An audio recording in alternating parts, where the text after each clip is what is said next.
Organic social media content is not the future of selling cars, it is the right now. And if you don't learn how to do this skill, you will be left behind by those who take the time to learn this craft. And in this presentation, I'm going to teach you how you can use the phone in your pocket to make content so people will get to know you, like you, and trust you before they need you. And I'm also going to show you examples of people doing this, from brand new salespeople all the way up to an owner of a dealership who's 72 years old that makes social media content every single day.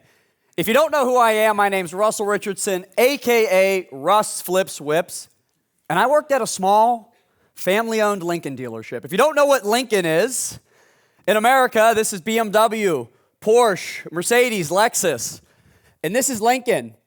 And we had to try to compete with these guys, and no one knew who we were. And I'm working at the small family-owned Lincoln dealership. I just happened to be washing cars there. And they asked me to sell cars. And I said, sure, that'd be great. And I realized really quickly, no one liked Lincolns. They were not popular. We did not have a lot of walk-in traffic. Nobody was calling. In my first year, I sold an average of 7 cars a month and made $30,000 US. That's not a lot of money. I lived with my grandma at the time, and I wanted to buy my own house. And I made a decision that I needed to get more people to know who I was. Because if they knew who I was and what I sold, maybe they'd come take a look. And that's exactly what I did. And I went from selling 7 cars a month to well over 30, built a following of 1.5 million people, and had more customers reaching out to me than I knew what to do with, all with the phone in my pocket. So, when it comes to getting started, I mean, do you need fancy equipment? Do you need a $20,000 camera? Do you need a microphone? Do you need a script? Or do you just need to take the plunge and pull your phone out and make a video? And that's exactly what I did. I was fed up. I was fed up of just sitting around, doing nothing, being average. I wanted to be extraordinary. And this is my first video I ever made. You best believe I was nervous. I was awkward, but I didn't care. I had to do it. And here's a highlight reel from that first video, which is still on YouTube.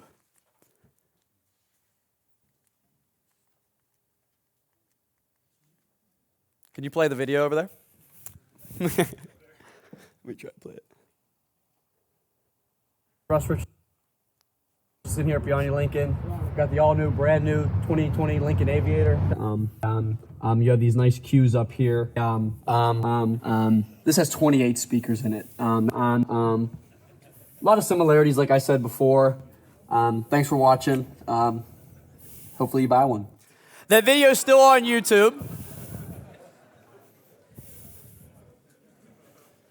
You can go watch it. I said 50 times in 7 minutes.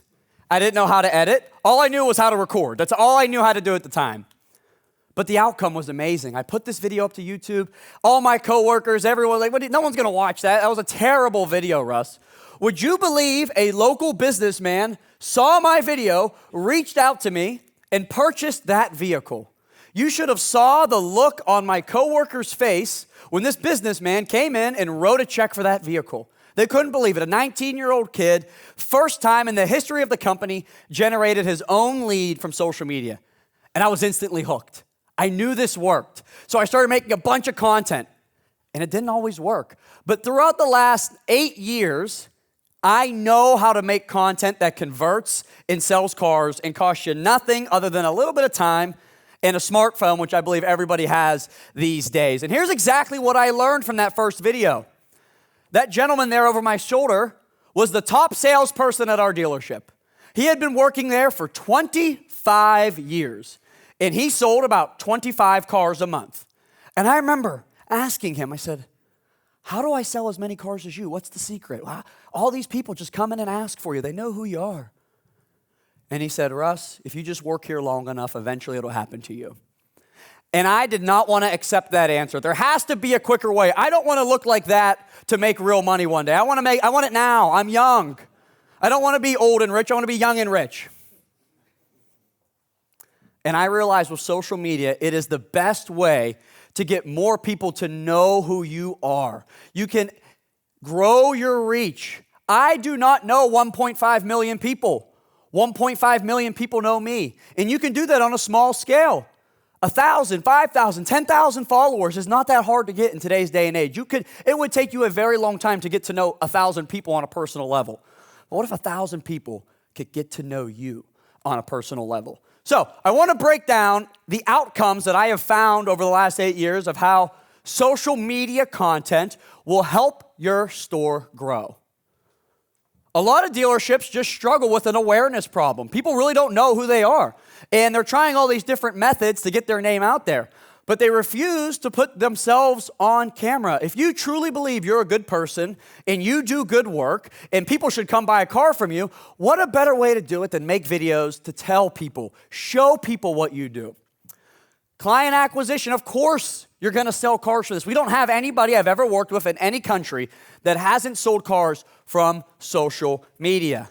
Now, one of the best things for me, I didn't even realize this was going to happen. I was really bad at follow-up.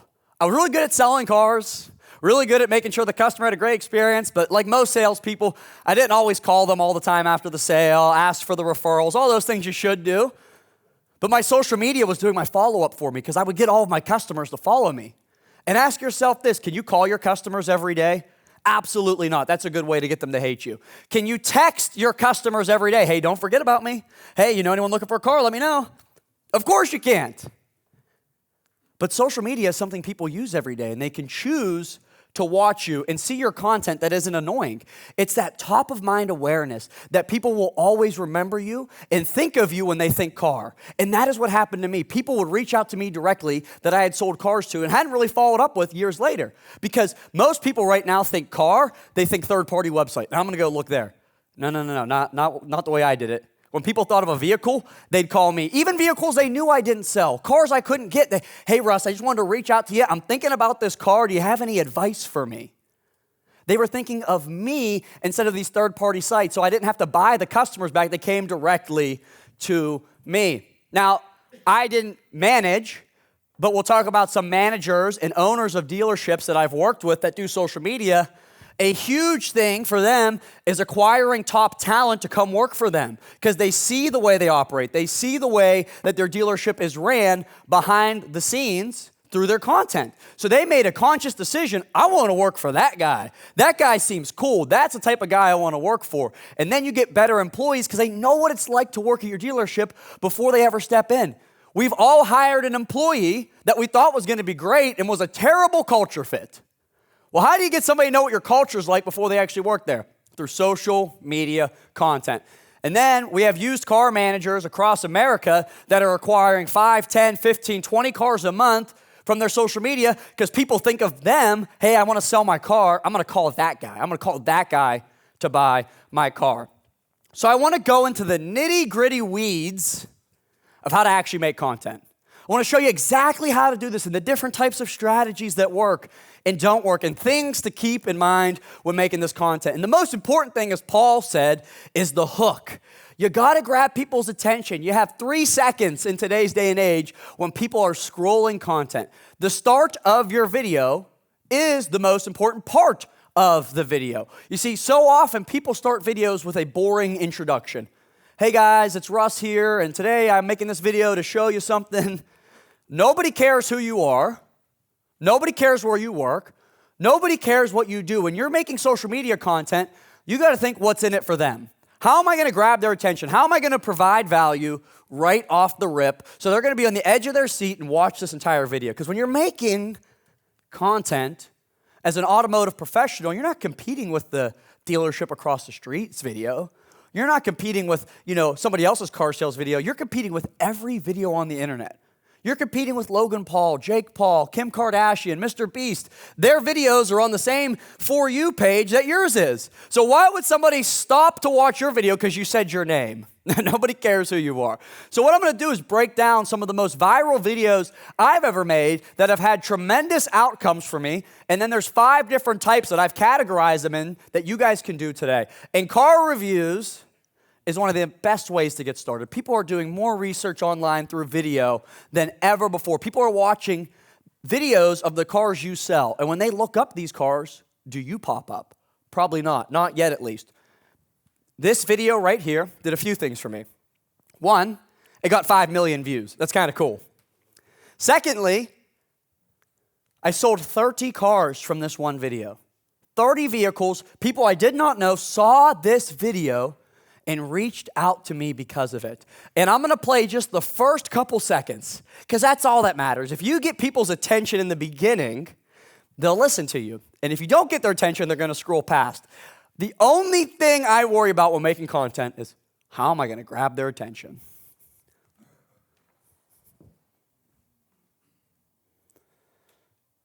Move over BMW and Mercedes because behind me is the nicest luxury midsize SUV in the market.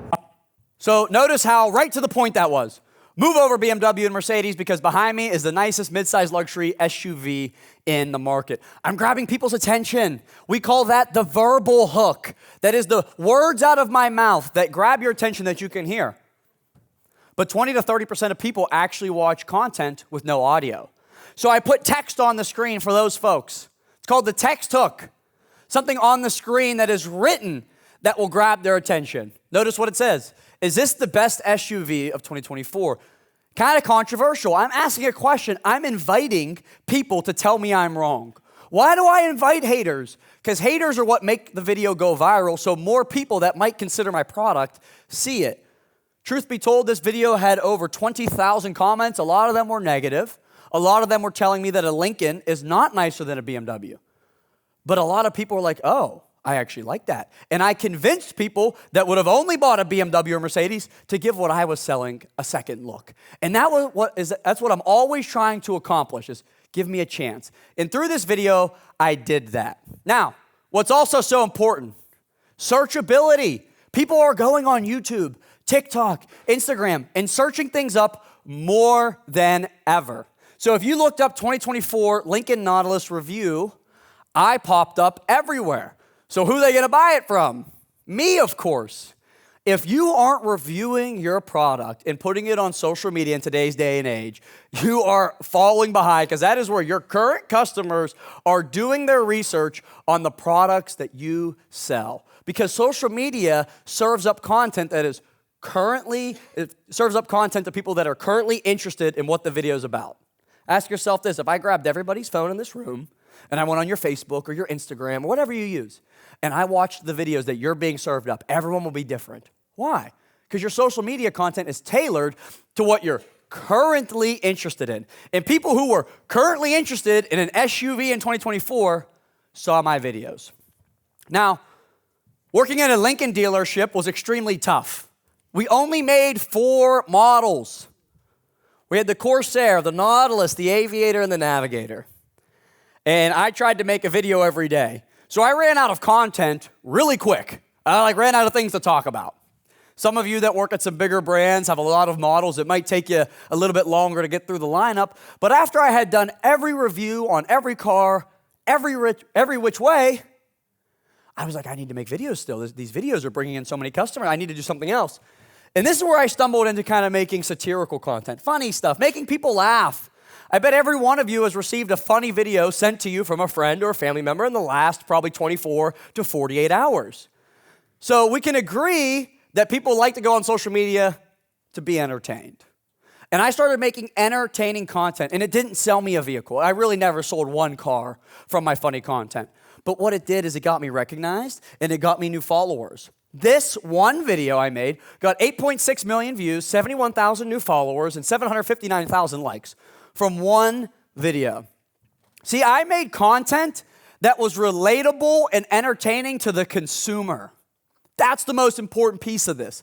Not content that was funny for other people in the automotive industry. I don't care about other people in the automotive industry. I was concerned about myself and how can I get the leg up on them. And it was by making content that my potential and future customers would enjoy. And I just want to break down the beginning of this video, because the hook, once again, you get people's attention in the beginning, they'll watch the whole video and share it with their friends.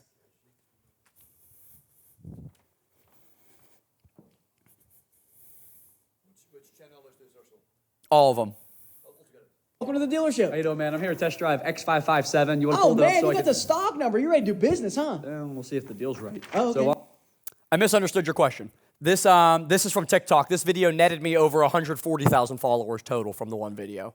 This is just a screenshot from TikTok. But notice, this is just, I'm pretending, I'm acting, and I was never an actor. This was really awkward for me to do when I first started.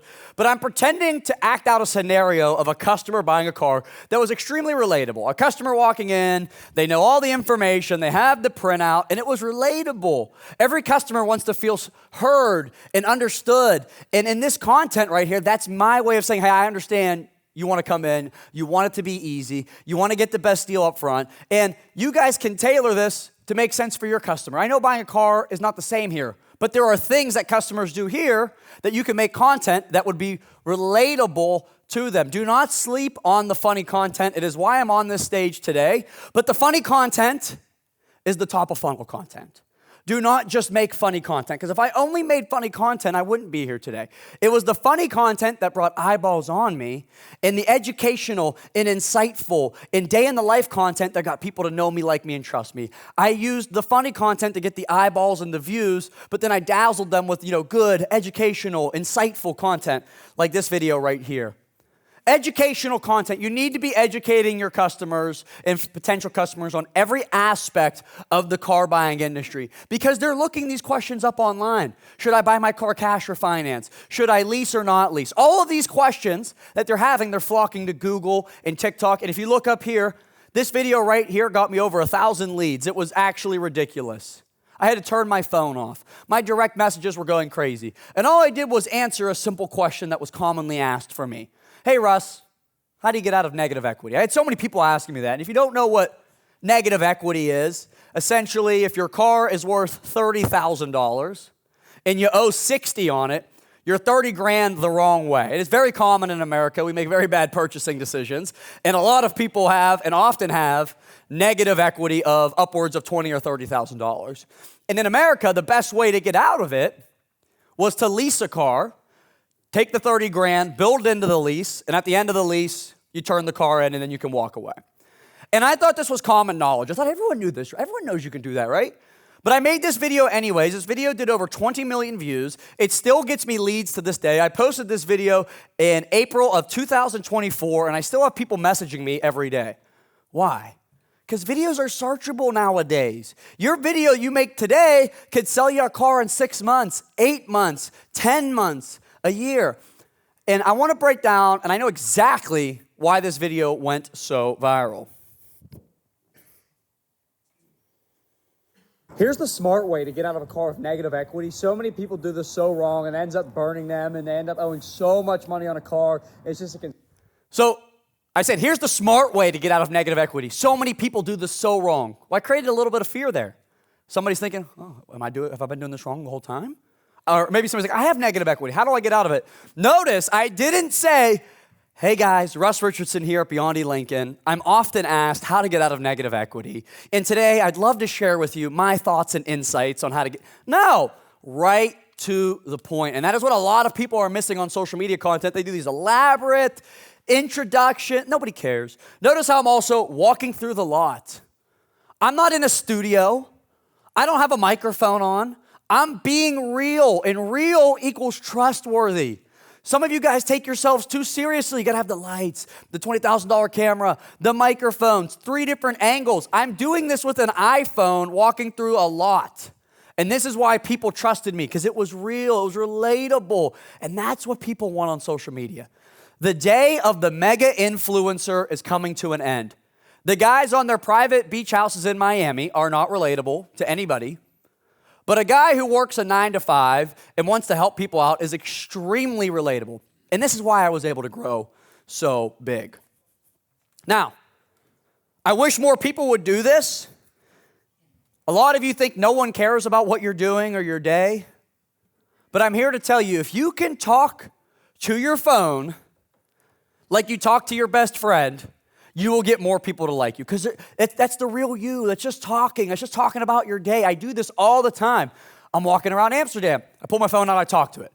Trust me, I used to think, who the heck cares about a 19-year-old kid in Pittsburgh, Pennsylvania, selling a car that nobody wants? Why would somebody want to hear about my day?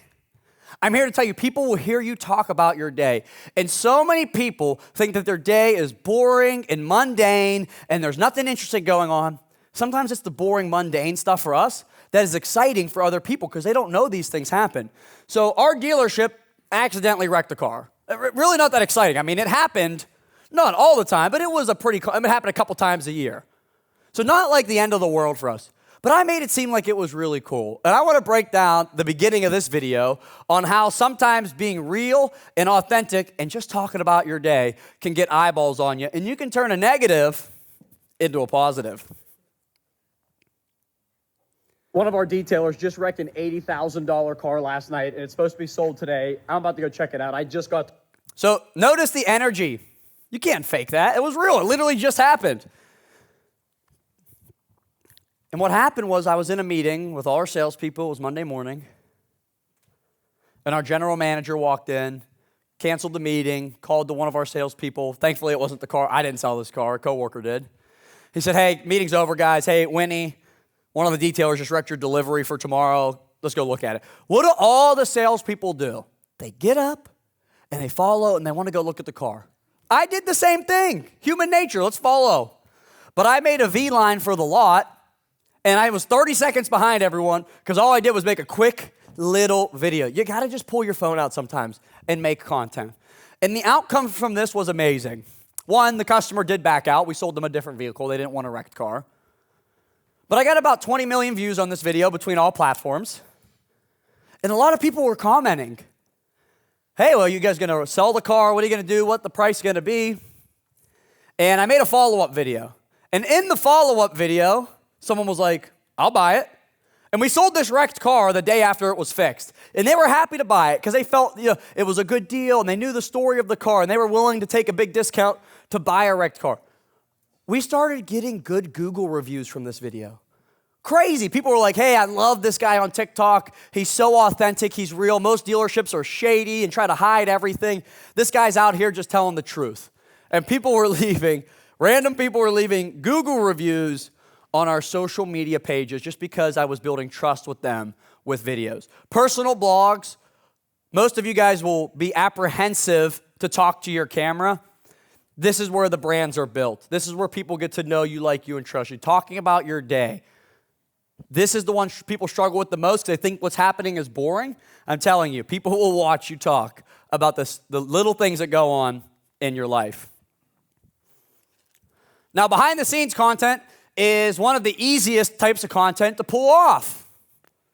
And I was nervous to do this at first. Behind the scenes content is where you just record what's already happening. And there's people in the Netherlands doing this. I was watching them. House of Cars, if you don't follow them on social media, they're just recording their jobs. I'm trusting, they're just doing what they were already going to do. That stuff was already going to happen. And they're recording themselves while doing it. Talk about easy content. You don't have to think or do anything. You just go to work, do your job, and someone's going to record you doing it. It's genius. Requires a little bit of extra editing, of course, because you have much more footage. But I was nervous to do behind-the-scenes content. I was like, man, are these customers going to want to be on camera? This could be awkward. I'm not good live. All my videos were kind of formulated in my head a little bit. I kind of knew what I was going to say. I knew what it was going to be about. And behind the scenes, you're just rolling. Like right now, I'm being recorded. This is behind the scenes. If both of those cameras were broke, I was still going to do this. And that's what I consider behind-the-scenes content. Stuff you were already going to do, which can be turned into video content, and people love it. People love, it's like real reality TV. It's not the fake stuff. It's not Jersey Shore. It is real reality TV, and people eat this stuff up. And I did it for the first time, and I was very nervous. Our local fire department came to our dealership, and they said, hey, Russ, we want to do a car giveaway. You see, normally we do bake sales or, bingo, but we want to try something crazy. We want to buy a car. We want you to advertise it. We're going to sell 2,500 tickets at $50 each, and if we can sell all the tickets, our fire department will make $50,000 in charitable profit. And they said, we want you to advertise it. I said, sure, I'd love to. I think that'd be a great thing to do. So I make this video, not this one, but I make a video with the car that they had bought off us. I said, hey, we're doing a giveaway with the Richardson Volunteer Fire Department. You can win this car right here. All you have to do is go to their website and buy a ticket for $50. And we were maybe thinking it would take a month, 2 months to sell. That's a lot of tickets. It's about $120,000 of ticket sales. We sold all the tickets in 4 hours. Sold out. The fire department made about a net profit of $50,000. I spent about 6 hours figuring out how to open my own fire department so I could just do it for myself and pocket the money. Really tough to open a fire department.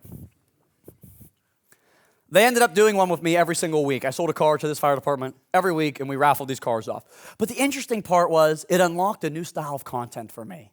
And I'm so grateful for them because when they did the first drawing, they called me and they said, hey, here's the winner's information. You can take it from here. Keep in mind, we didn't buy the car. All we did was make one video, and I'm going to call this lady to come pick up her brand new car it's already paid for. In my head, it was just another car sale, not a big deal. And I call this lady. Her name was Ruby. I said, hey, Ruby, this is Russ. Congratulations on your new car. You're so excited. And she goes, who's this? I said, Russ flips whips. You entered a raffle. You just won like a $60,000 brand new car. And she goes, oh, yeah. My son had purchased a ticket for me. You see, my car just broke down, and we're sharing a car, and he told me this kid was doing this crazy video on TikTok, and we had to buy a ticket. I said, oh, wow, well, I'm glad she won.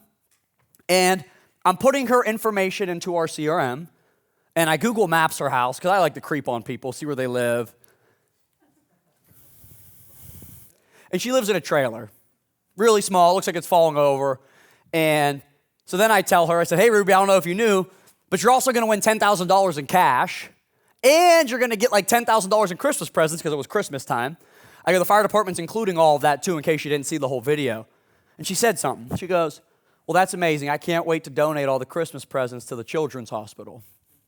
And I thought, wow, this is a special lady. This is a special opportunity. So I called our camera guy, who only came once a week. And I said, dude, I got this crazy idea. This lady's coming in. She won the raffle. She seems really cool. It's going to be a great story. I want you to record the whole thing. He said, what do you mean? I said, just record everything. You see, up until this point, we have been doing 1-minute videos, 2 minutes, cut, try again. Not fully scripted, but there was definitely like a theme to the video. We knew what we were going to do. I said, dude, just record. I don't even know what's going to happen. When she walks in and says hi to me and shakes my hand, I want you just over my shoulder, her shoulder, just recording. I'm going to walk her to the new car, follow us. If I have to show her where the restroom is, follow us. Don't follow her in the restroom, but follow us over. Just everywhere we go, you're recording. He was like, dude, there's going to be so much footage. I said, I know, but we can delete anything that's bad. But if we capture some special moments, I want it on camera. And this is just the beginning of one of the videos. And there were some really, really cool outcomes from Ruby here. So we got the winner of the car giveaway here, Ruby, who just won a brand new Nautilus, $10,000, and we're going to show you everything in the trunk. So Ruby was a sweetheart. We had about 2 hours of footage, turned into about 10 different videos. We got well over 10 million views from everything, and a few things happened. One, you can read the comment up there. It says, all right, guys, we need to blow this up for this dealership. These guys are giving back. We didn't give back anything. This cost us nothing. We made about $7,000 profit on this deal. We didn't give anything to anyone. We got paid to do this. But there's perception and there's reality. People see Russ, nice lady, car giveaway. They don't watch all the videos. They see one. They're like, wow, Russ is so amazing. I didn't really do anything, to be honest. But people thought we had given Ruby the car. We had people calling us, buying cars from us, like, man, I saw what you guys are doing. That's amazing. We love that. We want to buy a car from you. We started getting good Google reviews. All of these amazing things happened. And we never claimed to have given Ruby the car. We were very transparent. And Ruby's all excited. We got all these great videos. And Ruby goes back to sign the paperwork, and we didn't record that. You got to use common sense. That would be inappropriate. That's private information. And as she goes back to sign the paperwork, the camera guy comes up to me. He goes, hey, I'm going to head out. I think we got enough footage. And I said, no, stay. Let's get her saying goodbye. He goes, dude, come on. We just recorded for a whole hour. We're good. I said, just stay, please. Let's get her saying goodbye, and maybe something magical will happen. And everybody in this room has had a moment in their life like, why weren't we recording that? Somebody pulled their camera out. Do it again. You can't do it again. There is no do-over. You either got it on camera or you didn't. And you can always delete bad footage. We delete probably 90% of the stuff we record. I mean, this presentation, they're going to be up here, I might only grab 5 minutes of it. So you can always delete footage, but you can't re-record something that happened in the moment. And boy, am I glad I made my camera guy stay. So Ruby gets out of finance. She comes up to me. She gives me a big hug, kiss on the cheek. She's so excited. And our general sales manager comes over, and he has $10,000 in cash, because she also won cash. She says, hey, Ruby, wanted to give you your $10,000 in cash, and Ruby grabs it. And she starts looking at me. He goes like this, and she starts peeling back a couple $100 bills. She goes, 1, 2, 3. And I go, Ruby, seriously, no tips. I don't need a tip. You're good. That's your money, Ruby. I really don't want any. And she looks at me. She goes, I ain't tipping you shit, sweetheart. I'm counting it to make sure it's all there. And she did. She counted the $10,000 like 4 times in a row. She wanted to make sure it was all there. And boy, am I glad we got that whole thing on camera. Guys, behind-the-scenes content is a legendary type of content that people are doing. It's working. It's the easiest type of content because you don't have to do anything extra. You're just recording what you were already planning to do. So you run a meeting every Monday. Record your meeting. You make phone calls. Record yourself calling the customers. Hey, tell them you're recording. If they don't want to be on camera, don't use it. You could always delete the footage, but you can never recreate the footage. So a lot of people see what I have done and did, and they think, okay, Russell, maybe you got lucky. Maybe you were born for the camera. Maybe this was just something that you hit the right videos at the right time. And I thought the same thing. I truly did. When I got approached to train, because I never wanted to be a trainer, I had zero idea that I was ever going to be on stage. I didn't want to do this. I just wanted to sell cars. That's all I ever wanted to do. And when a dealership asked me to come train them, I was like, you guys can't do what I do. This took me 8 years to figure out. How are you going to do this? I mean, I'm not going to give you an 8-year plan. And they're like, and I didn't understand how training worked. And this general manager who wanted to pay me was like, no, dude, take everything you've learned and give it to us, and we'll probably do it quicker. And I thought, is that how that works? Okay. So I go to this dealership and I train, and it went so well that I was like, oh my goodness, I've discovered how to really make good content, and anyone can do this. You see, the first time I trained, I was like, that guy can't do it. He's not good looking. There's no way he's going to do it. This guy's boring and dry as hell. No way he can make content. And this is just an example of some of the people that I've trained, anywhere from 72 years old, 52 years old, 50 years old, 21 years old, town of 3,000 people, town of 100,000 people, New York City with 3.1 million people in a 3-mile radius, all the way to Texas, down to Alabama, selling 30 cars a month extra from social media. Anybody can do this. We have people from Canada on here. We have people from Australia. This is just a small sample size. I've trained hundreds of people at this point. If I had a bigger screen, I'd show more people. But this is just a small sample size. Notice how they all look different. Notice how some are men and women. Notice how some are old and young. Anybody can do this.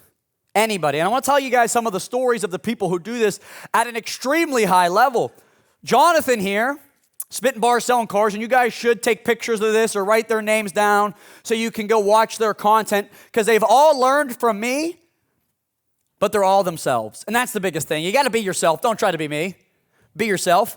Jonathan here lives in a town of 3,000 people. Year over year, from January of 25 to January of 26, went from 10 cars a month to 30 cars a month. He tripled his sales. Why? He was a good dude. He took care of customers. He had an awareness problem. People didn't know who he was. He only had a pool of 3,000 people in his local town, but he was able to reach outside of his market and get people to drive to come see him, because people will drive to see somebody they know, like, and trust. But what's he going to do? Go drive an hour to the town up north and start meeting people and shaking hands? That would take a very long time. But with video creation, he was able to 10x, 100x his reach, and now he has well over, whatever that math adds up to, about 70,000 followers. Sean here, when I met Sean, was already selling 25 cars a month in Alabama. Top producer in America. That's really good numbers. 25 cars a month is a lot in Alabama. But he was hungry. He goes, dude, I want to sell 35, 40, 50. He goes, I think what you're doing is what I'm missing. And this gentleman who had never made a video, didn't do content, was already really busy selling 25 cars a month, followed my process, and in his first 90 days sold 101 extra cars. He averaged about 50 a month, and now he makes his own schedule, does whatever he wants. The dealership loves him because he shows up, sells cars, and leaves. He did this by taking the phone out of his pocket and just talking to it. And then Andrea here, my favorite student, my star student, I've never met her. I've only done online training with her. I've never met her in real life. I never showed her how to hold the phone. But through the online training she has done with me, she has grown to 150,000 followers, and that is because of her, not because of me. See, Andrea was already a great person, had a great personality, had a great story, extremely knowledgeable on the Cadillac brand she sells, extremely knowledgeable on the car buying process. I didn't do any of that for her. She was already all of that. I just showed her how to make it happen on social media. I said, look, you're great. Everything about you is great. If you go on social media, people will love you. They'll eat you up. She's a mom. She has a child.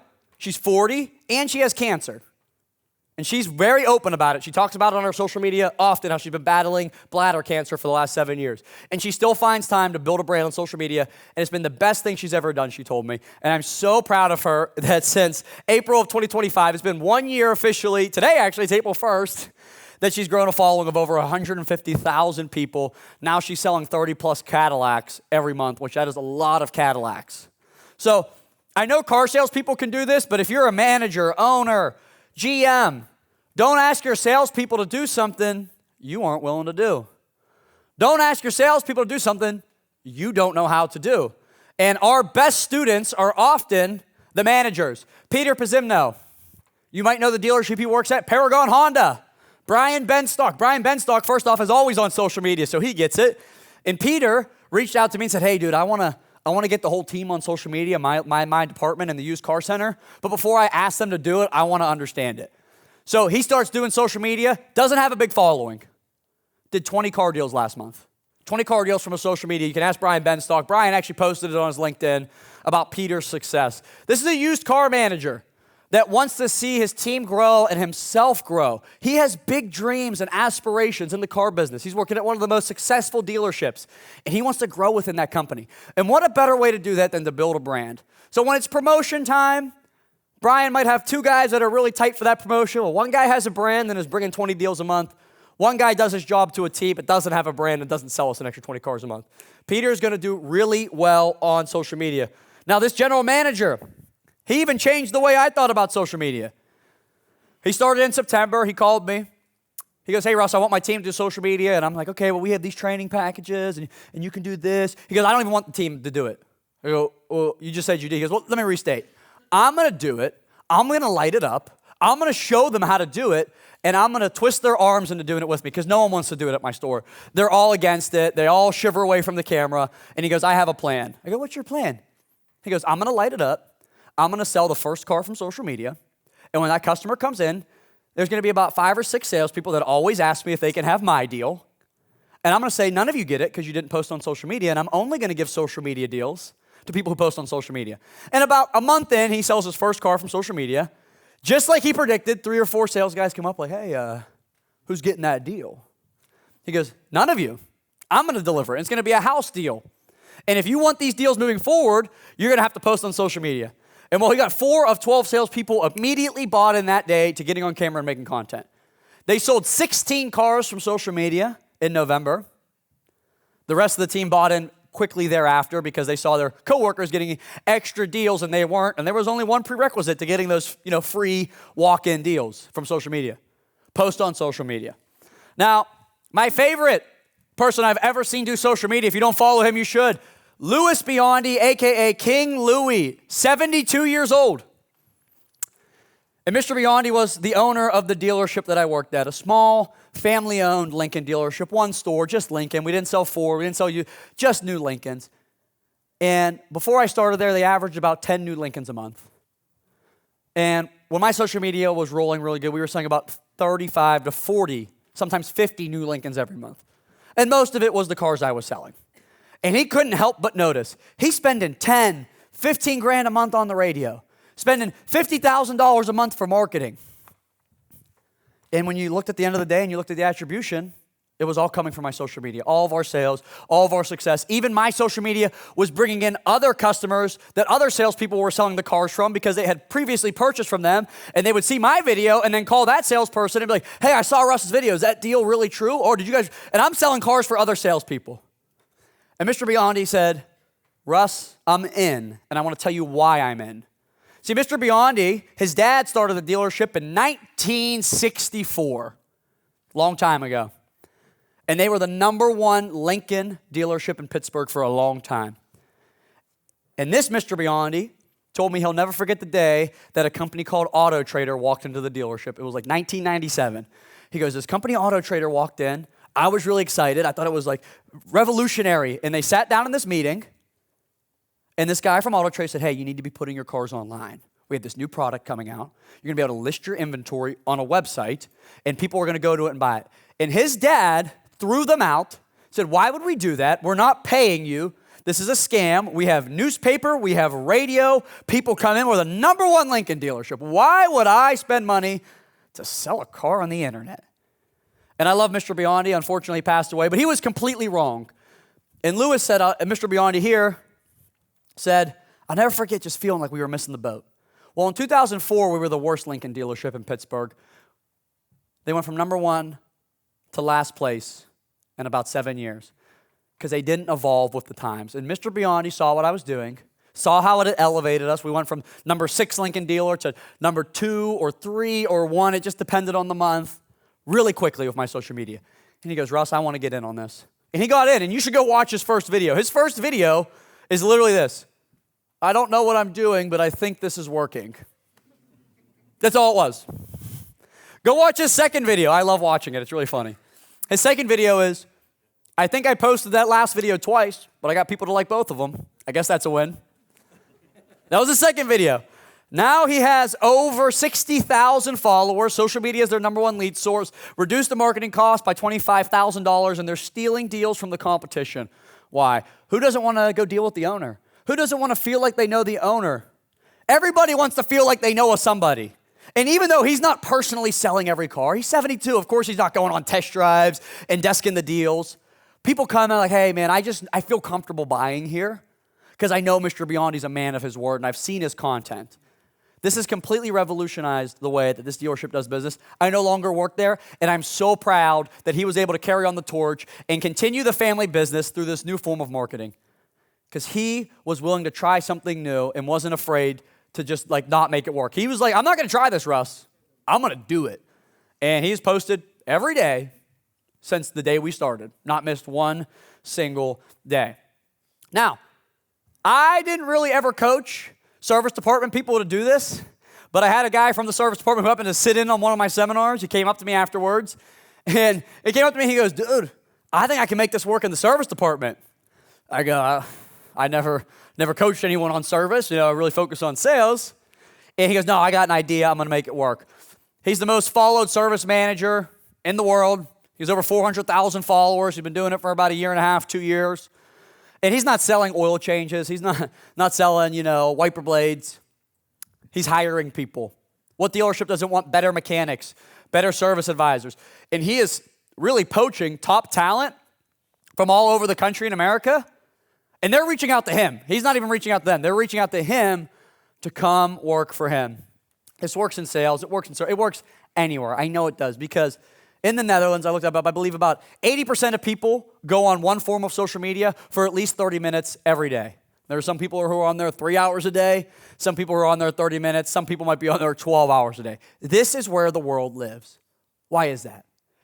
Because it's interesting. If we all got the newspaper today, we'd all be reading the same thing.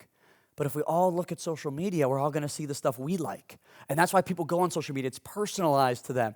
It is the ultimate form of marketing. Now, I want to show you a few things to keep in mind to ensure that you actually know what the heck you're doing. This is a no-brainer, and I struggle to get people to do this. After every one of these seminars I've ever given, someone will come up to me, hey, Russ, what's the big platform I should focus on? Is it TikTok? Russ, I'm not a TikTok guy. I think I'm just going to do Facebook. Hey, Russ, I think Instagram's the next big thing. I'm going to really focus on Instagram. I will tell you what I have done for the last 7 years. And if you don't do this, you're leaving money on the table. I post this same video on Instagram, TikTok, Facebook, YouTube, and LinkedIn. That's all I do. One video, not 5 different videos. I take one video, I make one video, and I post it to all the 5 platforms. Why? Because nobody uses all of them. Some people use LinkedIn. Some people use TikTok. Some people use Instagram or Facebook. Why would I try to guess where the buyers are? And it costs you $0 additional to be on every platform. I guarantee if I said, hey, you can post on your inventory on every third-party website completely for free. Auto Scout, all of them, they're just free now. You can post on all of them. Would anybody sit there long and hard thinking about, oh, maybe we don't want to use that one? No, it's free. And you would be dumb not to post your inventory on every third-party site. You'd be dumb not to post your content on every single platform. Trust me on this, because I made this mistake. I had a really big TikTok. I had 500,000 followers. My Instagram had 250,000 followers. My YouTube had about 80,000 subscribers. And I didn't start a Facebook page because I was just like many of you. You're thinking about one platform that you don't use, you don't understand, you just don't think it's, that was Facebook for me. I'm like, I don't use Facebook. Why would I post on Facebook? It's for old people. I don't use Facebook. And then one day I was like, you know what? I'll make the Facebook page, and I did. It quickly grew to 200,000 followers and became my #1 performing platform. And to this day, it still is one of my most viewed platforms of all time. And I waited like 2 years to even post on it. Don't make the mistake that I made of sleeping on a platform. I've seen it happen with tons of people. They're apprehensive to getting on one platform because they don't think it's their right type of content. Just be everywhere. It's the best way to grow. Now, when do you actually create content? Some of you guys are really busy. Some of you guys not so busy. When I was selling 8 cars a month, working 60 hours a week, I was not that busy. I had like a lot of time to kill. It was really easy to make content. Now, if you are busy, we have dealer owners that own 25 stores, VPs of 50 stores that are like super busy. Like I can't even imagine how busy you are to run 50 stores that still post on social media every day. And the secret to the success is 2 things. You need to batch content. Batching content is where you're like, okay, Tuesday at 3 p.m. to 4 p.m., I'm going to make 4 or 5 or 6 videos, whatever I can get in. I'm not going to do anything else. And then throughout the rest of the week when I'm busy, I just post them. You don't have to make them. They're already posted. That is the most important thing is batching content. That's what we do. We have film sessions because I used to wake up every day, go to work, think, what am I going to post today? What am I going to do? Then I would try to make a video. Then I would edit a video. Then I'd post a video. And I did that for 3 years straight. Just coming up with an idea on the fly, posting the video, editing the video, and doing the whole thing every single day. And when I started just like, okay, I'm going to block off an hour. And I'm going to make 3 videos, 4 videos, 5 videos. Some of you guys, it might take you 1 hour to make 1 video. It'll get easier with time. But you need to block off time because there's always time. You just need to make time. The second most important time to make a video is just on the fly sometimes. You can't overthink it. Sometimes you just need to make a video on the fly. And I'm going to do it right in front of you guys right now. I want to make a video for my actual social media page. I might make a mistake. I might mess up. Hopefully I don't. And if I do, I don't care. And I'm going to break down exactly how to do this. The first part is a hook. The hook is the most important thing. I already mentioned that. So I need a good hook to grab people's attention. So I have one in my head that I think I'm going to do. Pull my camera out. And I'm just going to record. I got flown all the way from America to the Netherlands to present on social media. And here's 3 things I love about the Netherlands, and 1 thing I actually hate. That's a good hook. So now as I reeled him in, even you guys are thinking like, well, what's he hate? What's he hate about us? So now you're going to sit here and listen to me, formulate this video, and all you care about is the last part. You don't care about what I like now. You're like, what's he hate? Notice how I grabbed your attention. That is a good hook. Now the next part, I made this term up. It's a pretty American term, but I call it the meat and potatoes. Meat and potatoes in America just means like the bulk of the video. That's like the main course. This is, everything all in one. So the meat and potatoes is the next part. I'm going to say 3 things I liked and 1 thing I actually hated about the Netherlands. So Paul will like this one because he keeps bragging about this every time we get in the car. He loves to brag about this. So this one's for you, Paul. The first thing I love about the Netherlands is the roads. The roads are incredible, way nicer than the roads in Belgium. That one was for you, Paul. Now, the second thing I like about the Netherlands. So I did the first thing. Now I'm going to do the second thing. The second thing I loved about the Netherlands is the culture. There's really strong culture here. You don't quite see this type of culture in America. It's really cool to go to a foreign country and just see how they live. So we got the second thing there. Now I'm going to do the third thing. The third thing I loved was actually the food. The food here in the Netherlands is absolutely amazing. Now I got to do the thing I hate, and please don't mob me, don't come hurt me, but I'm being honest, and that is what has always made my social media so good, being truthful. Don't pretend like everything's perfect. I like to be unbiased, and I will, in front of all of you, tell you what I hate about the Netherlands, and this might not apply to all of the Netherlands, but just based on my experience. And the one thing I absolutely hated about the Netherlands is when I was in Amsterdam, it's really small. Like everything's tight. The rooms, the restaurants, my Airbnb, the cars, it's just so small. And in America, everything's bigger, and I just like bigger things.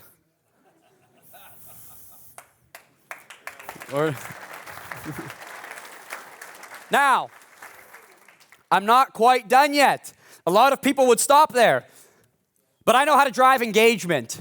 Driving engagement and getting people to be interested in your videos is the next part. So we did what?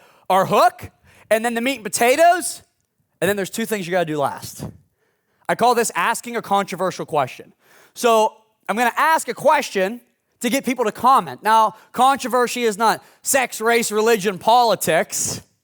Controversy has something to do with the video. So let me know in the comments, have you ever been, and I messed up, I'll restart.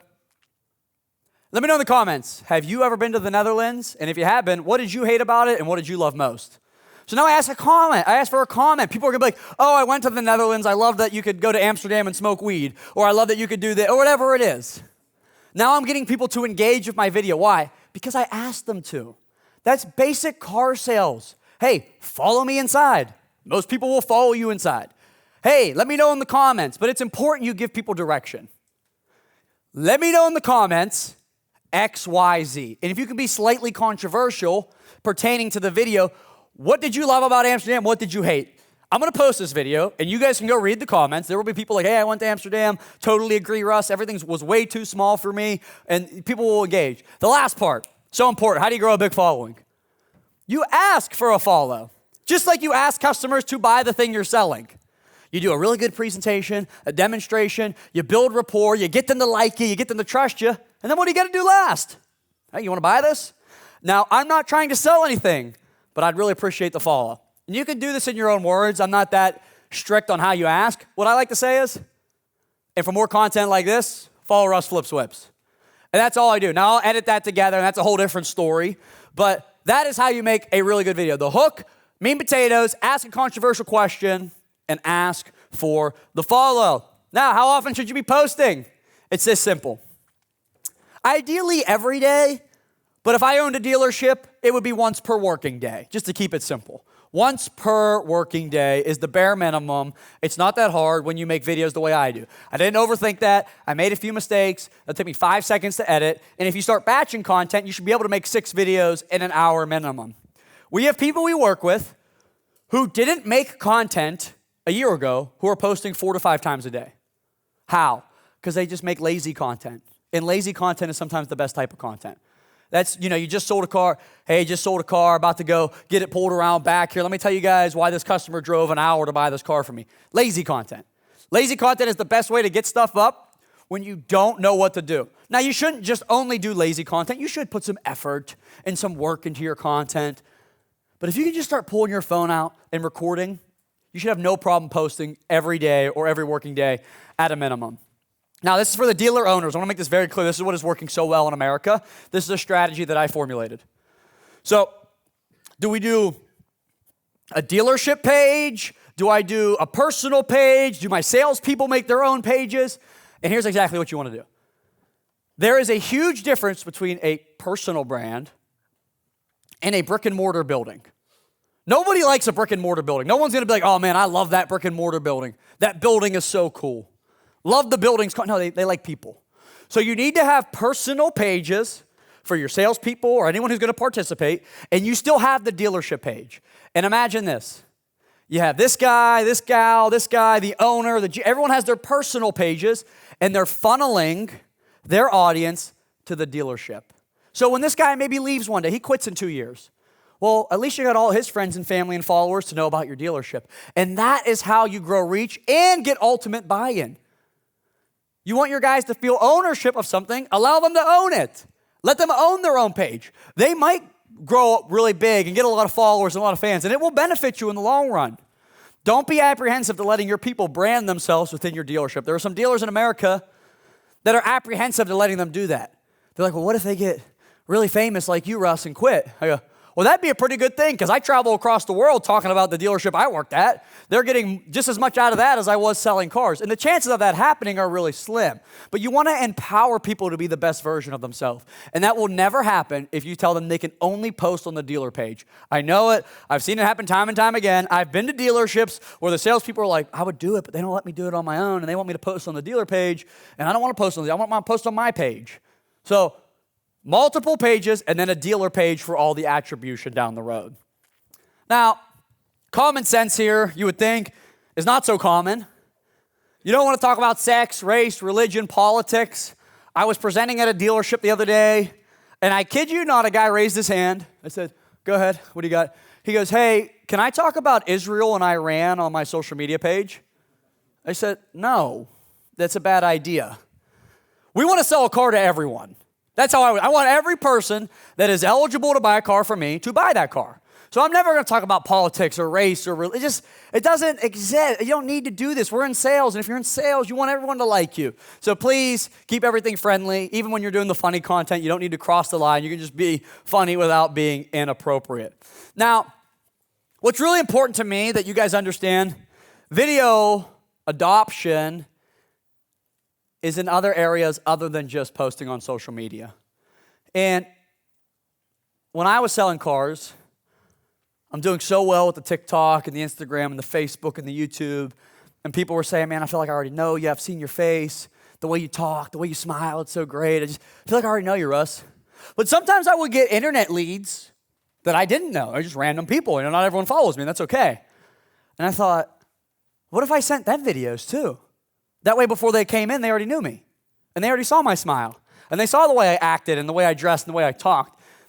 And I started sending videos to customers, and my closing percentage went from 50 to 80%. 50% at our dealership was actually pretty normal. Most of our guys closed at 40 to 45. I closed at about 50. That's pretty common at a standalone Lincoln dealership. Not too many people inquire if they're not really interested. But 80% was really strong. And I want to break down the exact strategies and processes that I've helped implement in dealerships across America that have been so successful that they have mandated their team and asked people to leave, and they will not hire people that will not send a video to a customer. Is this because they're bad business people or because the numbers spoke for themselves? A dealer group we work with doubled their closing percentage on internet leads that received a personalized video within the first hour. I want to make that very clear, personalized, not one cookie cutter, just generic video, but a personalized video. And this is what I would do. Every customer that inquired, I wouldn't send them a video of the car. Some people are like sending videos of the car. Who cares about the car? There's 100 pictures online. They know what the car is. You need to get your face in the video. You need to sell yourself, not the car. They're already sold on the car because they inquired. You need to sell yourself and why you are the difference maker. And this is what that video should sound like. Hey, Mr. Customer, it's Russ down here at ABC Dealership, and this is the vehicle you inquired on. It's really nice. It's been through our service department. It's gassed up. It just needs to get cleaned for you to come check it out. Let me know what date and time you'd love to come see the vehicle. I've been working here for 10 years. This is a great place to do business, and I look forward to serving you. I'm going to attach my phone number and email. Look forward to hearing back from you. Have a great day. Notice how I sold myself more than the car. And this is what's working. They've inquired on multiple cars. So imagine a customer inquires at 2 dealerships. Dealership A, dealership B. And they both send the same email saying the same jargon and the same text and the same voicemail. Hey, it's Russ. I saw your internet lead come over. Call me back. We do great pricing and we're really friendly here. We want to earn your business. Let me know. But somebody sends a video. This is the future of selling cars right here, just like it was email 20 years ago and then it was text. And dealerships in America are at the point where they will not hire somebody that's not willing to do this. Just like many of you would not hire a salesperson if he was like, hey, I don't use a computer. I'll come in, I'll handle all the walk-in traffic, but I'm not going to email, I'm not going to text, I'm not going to put them in the CRM. But 40 years ago, you would hire that guy. 40 years ago, whatever, we don't need you to use a computer, man. We got pen and pad right here. We don't need you to use a computer. And you're sitting there laughing, like, oh, that's kind of true. This is true, because it's working so well in America that I know a 12-store group that fired about 15 people that wouldn't do it and hired 15 more that were like, yeah, I'll send a video, I don't care. How else are you going to get people to know who you are, what you sound like, what you do, and your energy before they arrive? Now, I started doing that. It worked so well. I'm like, well, where else can I send a video?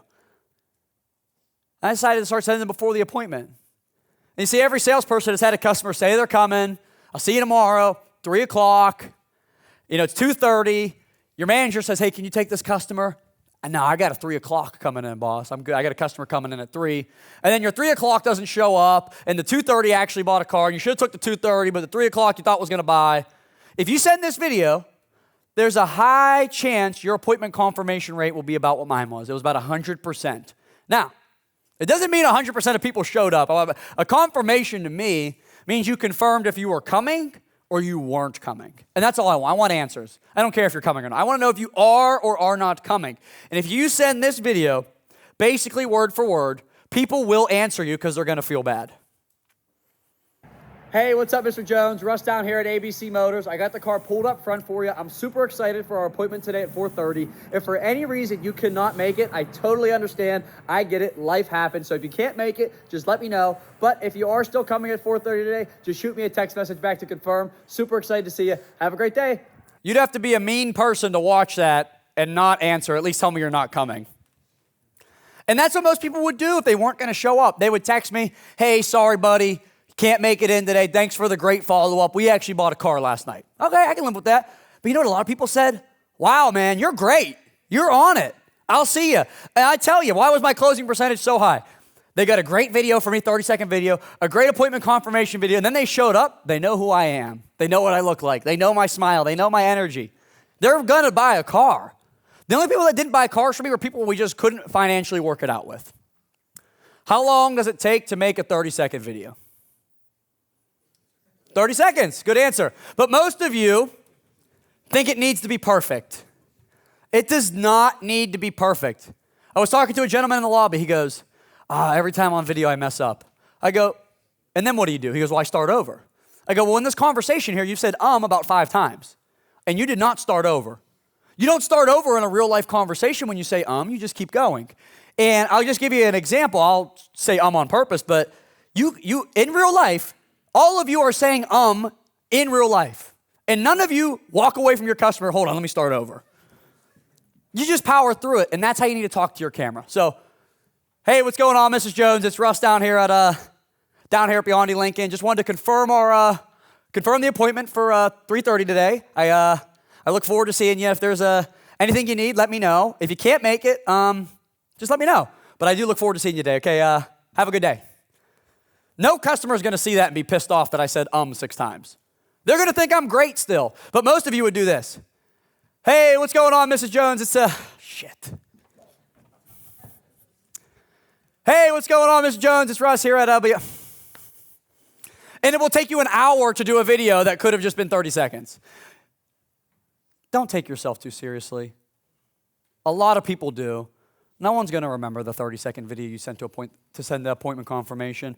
No one's going to care if you said You're saying all day long for 2 hours. You're with a customer for 2 hours and you'll say 50 times and not care, but the second you say it on a video, you think it's the end of the world. It is not the end of the world. Now, this video is a real video. And I put the real video in. The first 2 were obviously recreation, so they look good on the big screen. But I was with Mr. Biondi, the owner of the dealership, keep in mind, and he would come into my office every day, and we would review the internet leads that were in my name. And we were talking, and we had a customer who hadn't answered me in about a week. Everyone's had that customer that comes in, they're like, yeah, I'm going to buy it, and then they don't answer you. And you're like, what happened? I thought what happened here? And Mr. Biondi had said to me, he goes, why don't you send him a video, Russ? And I said, well, I never really sent a video for like someone ignoring me. I've sent, I had this introduction video that was really nice. I had this appointment confirmation video that was really nice, but like What do we say? Like, hey, quit ignoring me? Answer. I didn't know what to say. And Mr. Beyond, was like, just make a video, dude. You're overthinking it. And he was right. I was overthinking it. And we made this video on the fly. It has become a staple in my business when I was selling cars. And now I send this exact same video, recreated and personalized every time, of course, to even dealership owners that own 100 dealerships that do not answer me. I will send this video word for word, and every time they laugh and enjoy it because it's a pattern interruption. Hey, what's up, man? Me and Mr. Biondi here. I know you said you had to talk to your business partner about ordering a navigator, and we haven't heard back, which means one of three things happened. You were abducted by aliens, something crazy happened, somebody died. Or you ghosted me. Or you're just ignoring us. Let us know. If you're ignoring us, you're not going to hurt our feelings, but we like to see things come to an end. So if the answer is no, that's fine. Just text me back no. But if you want to order one, we'll take care of you. A lot of you will take yourself too seriously to send that. I've sent that video to a billionaire in America. A billionaire! And he called me right after. He goes, Russ, you're a knucklehead. That was kind of funny. And then we talked business. Do not take yourself so seriously. They're already ignoring me. What do I have to lose? If he gets mad, I really don't even care. He was ignoring me. I've sold a lot of car deals, but that first one was magical. The customer answered in like literally 1 minute. And you know what he said to me? He said, hey, thanks for the great follow-up. That was hilarious, but we're not interested. Thanks. Okay, that's fine. Thanks for answering me. Or you could have answered the 18 phone calls or the 20 other text messages. But this is a pattern interrupt, guys. Every dealership's doing the same crappy follow-up. Hey, it's Russ, just following up. You still interested? Call me back. You guys all sound the same. You need to sound different. Now, you can take that and recreate it and make it your own. And we have some people that have done a funny one. There's this one sales guy that's hilarious. He sends one that's like, hey, man, you reminded me of my ex-wife. She would always ghost me too. But hey, just call me back if you're still interested. Make it your own. People will appreciate being different. I can assure you no one will. Now, this next slide is the future of automotive. Your dealership websites will all have this in the next 2 to 3 years, maybe 5, if it's a little bit behind here in the Netherlands. There's going to be a button for a FaceTime appointment. Some of you guys already have it. I know Paul has it on his website for a virtual appointment. People are going to be less likely to get in their car and drive to your dealership when they can just video call you. Like, why would you? I don't want to waste my time. I'm sitting at home with my family. If I can do 30 minutes preliminary, just look at the car, get to know you, like you, why wouldn't I do that? And at my dealership, we were like the polar opposite of that. We were very old school. You can imagine, Mr. Biondi, 72. We were very old school. So it was like, you have to come in. Like, it was like, dude, we're not giving you numbers over the phone, no pricing over the phone. Like, you have to come in. And I started getting leads from all over America. Well, you can't just come in if you live in California and I'm in Pittsburgh. It's like a 50-hour drive. It does not work like that. So I said to Mr. Beyond, I said, we gotta try something else here. I can't just tell people to come in. So I started doing FaceTime appointments. Hey, man, you want to hop on a FaceTime, WhatsApp, Snapchat, Instagram call, whatever. I really don't care what it is. Video call, and we'll figure out a way to get you on the call. And I started closing those leads at 90%. Why? Who in their right mind's getting on a video call with a random stranger to talk about something they're not interested in? Anyone that will do this is extremely interested. Now, and it also weeds out the uninterested people. You start saying on anyone who calls your dealership, hey, you want to hop on a FaceTime call real quick just to show you what we got? The people that say, no, I was just seeing if it was available, versus the guy that goes, yeah, that'd be fantastic. You're going to close those leads at a much higher percentage. And once we started, it was working so well with people that physically couldn't drive in, we just started doing it with every customer. If they weren't literally on their way, like, hey, can you come in right now? Nah, I can't come in now. Then we would say, great. Would you be interested in scheduling a virtual appointment and just seeing if you would even be interested in the car and worth taking the drive down? And not a lot of people would say yes, actually. But those who did, we basically sold every time. Because I'm telling you, no one is going to get on a video call with a random stranger to talk about something they're not interested in. Ask yourself this. When was the last time I FaceTimed a random stranger to talk about something he was selling that I had zero interest in? This probably never happened to anybody in this room. Now, the last type of video we sent to every customer was a thank you video. And prior to COVID, Mr. Biondi forced me and the other salespeople to write handwritten thank you letters that we would mail to the customers. And they took me forever. They were tough. I'm not a good writer. I don't live in the era of writing letters. It would literally take me 20 minutes to make it super neat. And I didn't learn cursive in high school. They don't teach it anymore back home. I had to learn cursive and how to write really neat. And after COVID, we got away from it. A lot of things changed, and processes fell apart. And it was about 2021 that Mr. Biondi was like, we're doing the thank you cards. And when I was selling 8 cars a month, whatever, sending 8 thank you cards a month. Now I'm selling 30 cars a month. I'm like, dude, I cannot do 30 thank you cards. That is ridiculous. Way too many thank you cards. I said, let me send a thank you video. I'll send a thank you video. I think people will like it. And the thank you video was the best thing we ever done. So many people responded. We got people to send videos back to us. We got more repeats and referrals. And then I came up with this thesis. Well, if you get a thank you card, people get thank you cards all the time. Christmas cards, Thanksgiving cards, Easter, whatever it is. You get cards all the time. Mail isn't a big deal like it used to be. And what happens when you get a card? You open it, you look at it privately, you close it, and you maybe set it out, most likely throw it away. What happens when you get a video? You can watch it anywhere. You could be in the car. That's exactly what happened. One of the first thank you videos I ever sent, I got a phone call about 10 minutes after I sent it. It was this young girl. She's about 20 years old, bought her first car from me. She says, hey, Russ, I just opened up your thank you video. First off, that was amazing. Thank you so much. Secondly, I'm sitting here with my dad. We're in the car, and he overheard the thank you video. He's actually interested in the car. I'm going to hand the phone to him. Hands the phone to him. Boom, next thing you know, I'm selling a car to him. Because people take this everywhere. They can watch it anywhere. They can do the thank you video and open it anywhere. And a thank you video only takes 30 seconds to make. And what I would often do is get our general manager in the video too, because he didn't get a chance to meet every customer. But I wanted them to know who he was. So in this video, I just pretend to be my manager that didn't want to be in this video with me.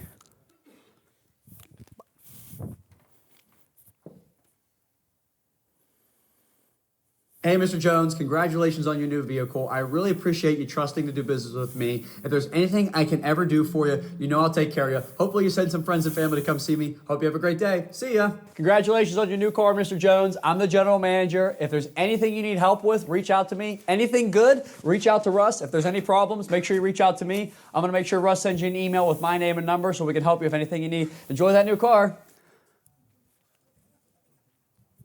My goal in everything I did between social media and video content creation was to become the most unforgettable person you ever met. Some salespeople are the most forgettable. Like people forget you, they're driving down the road and they already forgot your name.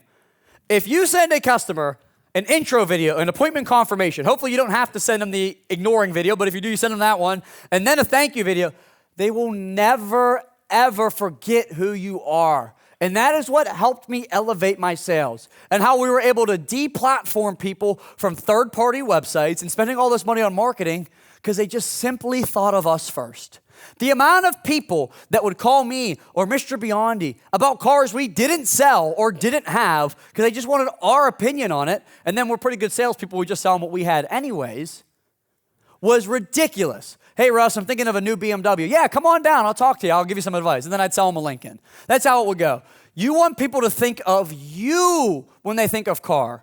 You want people to think of you, not third-party listings. You're just going to have to keep spending more money to get those leads and those customers. And with this organic social media strategy, you can completely dominate not only your local market, but all of the markets around.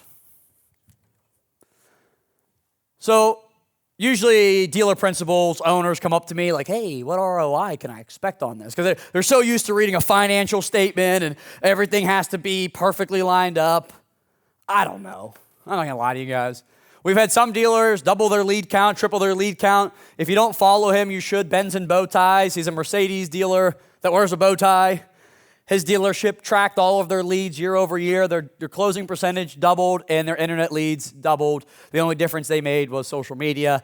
At our dealership, we were small family owned. We didn't really track the numbers too much. We just saw the sales go up. Attribution wasn't a big thing for us. We were just worried about making money and selling as many cars as possible. But everything I showed you today is completely free. The ROI can be as high as you want it to be. But social media is hard to track. It truly is. I wouldn't lie to any of you. Just like a website in 1997 was hard to track. It just was. Now you have attribution, you have this button, this widget, it goes into there, and you can see it on the back end, and you can read it on a statement. And some dealers, like Mr. Biondi Sr., didn't jump in on the internet because he couldn't formulate and calculate it on his head. Some smart dealers in 97 were like, yep, sounds like the future to me, sign us up.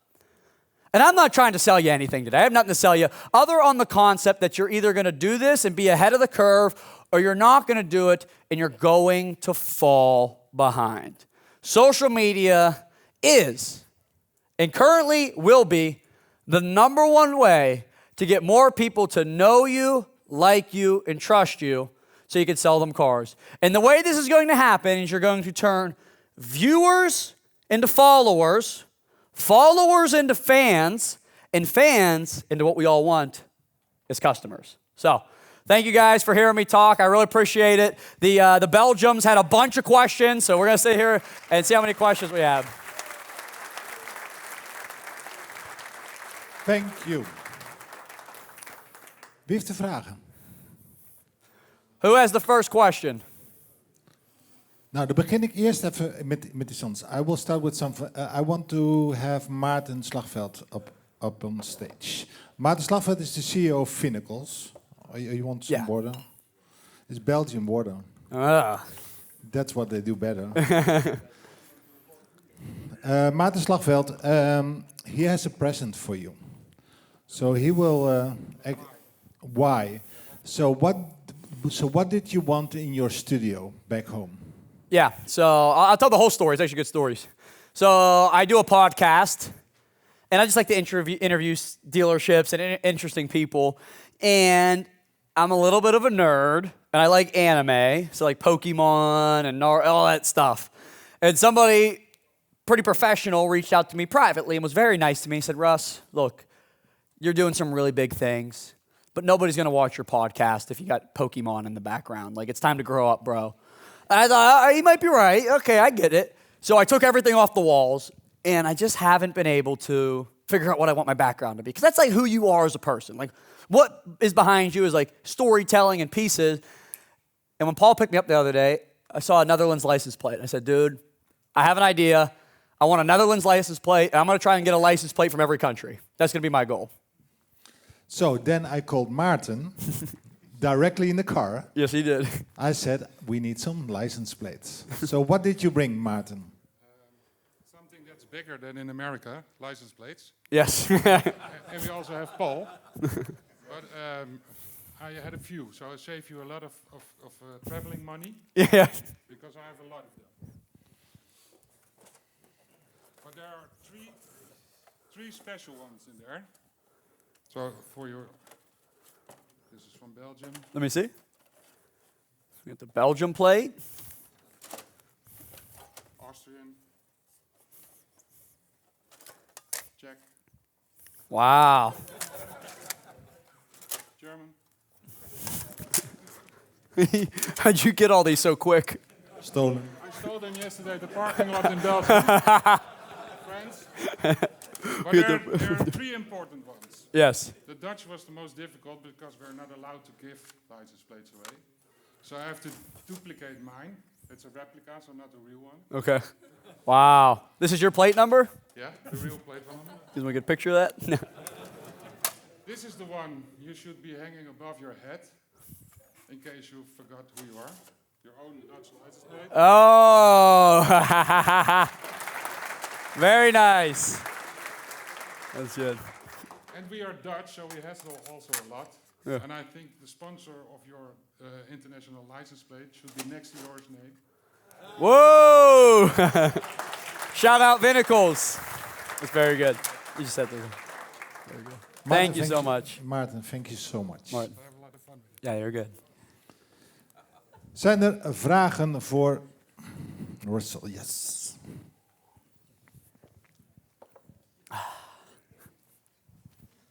I have a question. How do you edit the videos? Yeah. So editing is not the easiest thing to start out, but if you film the content the way I recommend, you want to download an app called CapCut. Who uses CapCut here? I'm sure a lot of people do. So it's free in the Netherlands. Is it free? Now there's a paid version. You don't need the paid version. And I edit on CapCut. Super simple. You can literally go on YouTube, how to edit a video on CapCut. It's probably 5 minutes long, and you click you upload the videos, you trim the videos, you export the videos. Extremely simple. I made that video in 5 clips. So I did 5 separate small videos because anybody can do that. To you guys that don't want to edit, just do the video in one take. And I know that sounds funny, but like that is kind of where the point I've gotten to. I can make a video in one take. I really don't have to edit it. I just do it so good the first try. But if you're like, man, this is so new, do what I did on stage and talk for 10 seconds, cut it, make a new video, and then you stitch the 10 videos together. And you'll see my video posted later today or tomorrow, first thing in the morning. It's gonna look like I did it in one take, but you guys all watched me do it in 5 or 6 different clips. Oké, dan ja, Rens.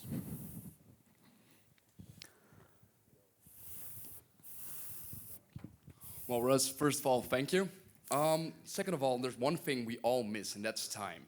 So what's the easiest way to just adjust all the pictures and videos and just send them all to all the different social media platforms?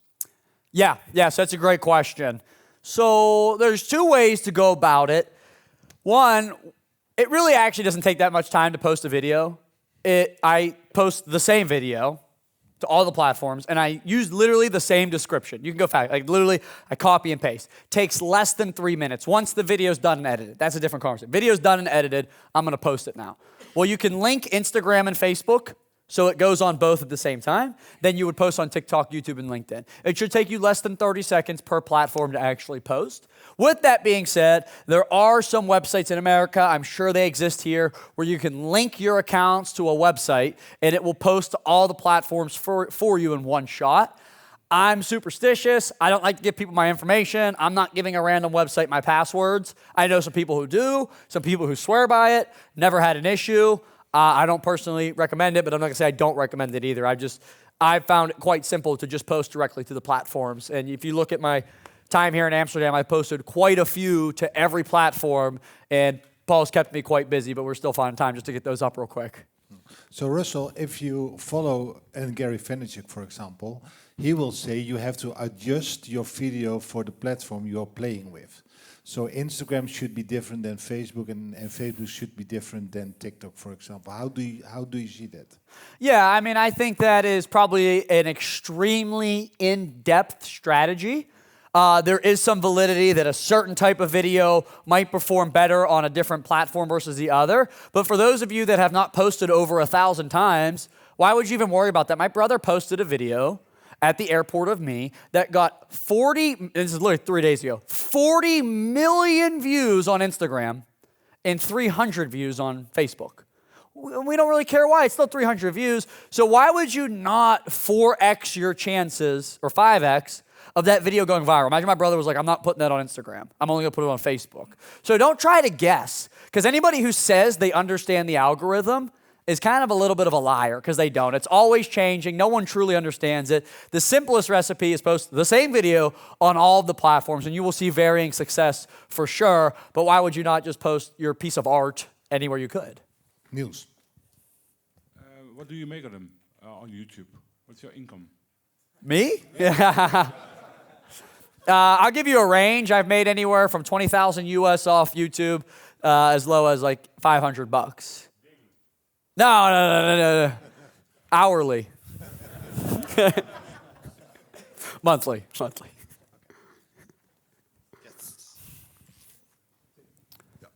Hey Russell, quick question. When you look at a lot of the content nowadays, it's mostly rage baiting, controversial. For example, Tony from the LED Lights or the Dodge dealership in the US.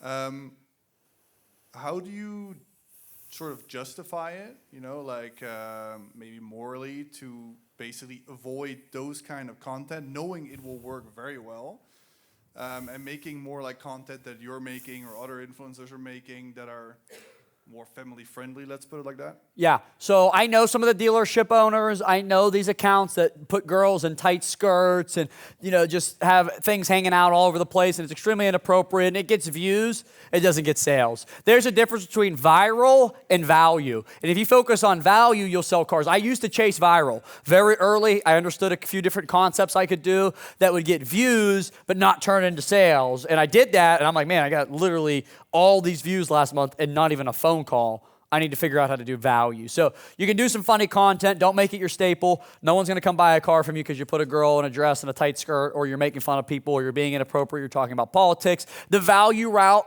is a little tougher, though. Takes a little bit more time, but I'll take the long, hard route that bears more fruit versus the cheap and easy route. Okay. Yes.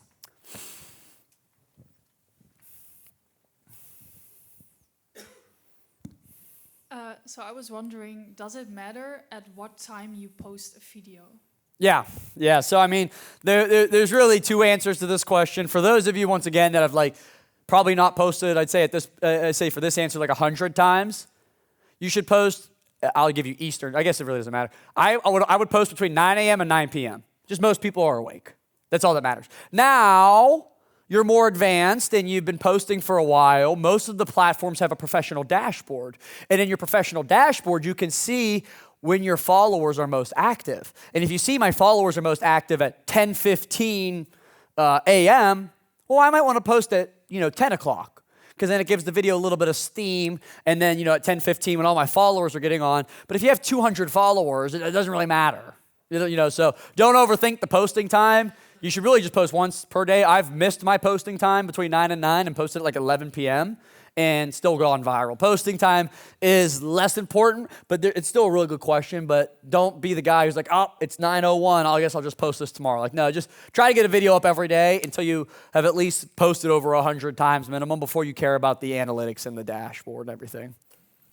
Oké, zijn er nog vragen? Otherwise, you will be able to stay longer to have some private conversations, right? I ain't going nowhere. Okay. Yeah, I was wondering, what's the best strategy when you get negative reactions on your post? Means you're doing something good. Okay. No, seriously, I mean, nobody has a bunch of people who love them. I mean, if you aren't doing something that's generating hate, you're probably not thinking big enough. I mean, you could say, like, Jesus was subjectively a good person and had a bunch of haters. So you shouldn't worry too much about that, because when you're doing something that maybe makes somebody uncomfortable, it might be coming out of jealousy or spite. Usually people that are hurting inside like to hurt other people. So getting the hate is a sign that you're doing something that makes somebody uncomfortable. I get a lot of hate sometimes. Oké. Een hartelijk applaus voor Rachel Richardson. Thank you.